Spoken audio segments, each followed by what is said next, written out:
सुन न जानू दिलवा तोहरे बिना लागे।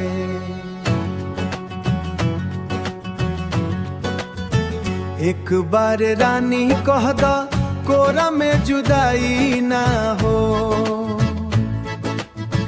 तोहरा बिना ए सजनी इजगी रुलाई ना हो। चांद जैसन चेहरा तोहार नैना करे जादू हो,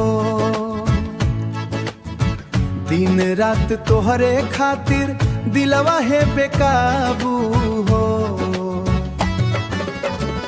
एक बार रानी कह दा हम ही नोरी कौनो ना, हमरा से पराई ना हो।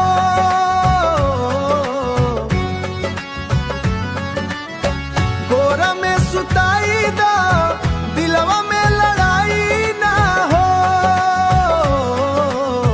कभी लड़ाई ना हो। तोहरे हंसी पे मर जाई, तोहरे खातिर जी जाई आई। दूर जैबू अगर सनम रो रो के हम मुरझाई।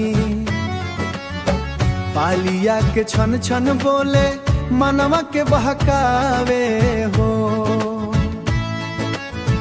तोहरे प्यार के खुशबू सांस में समावे हो।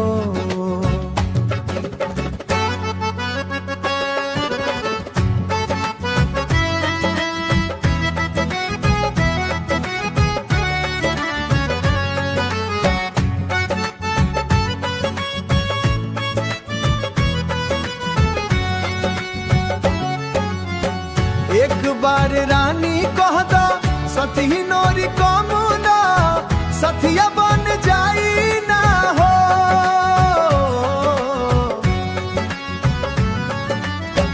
कोरा में सुताई दा दिलवा में लड़ाई ना हो, कभी जुदाई ना हो,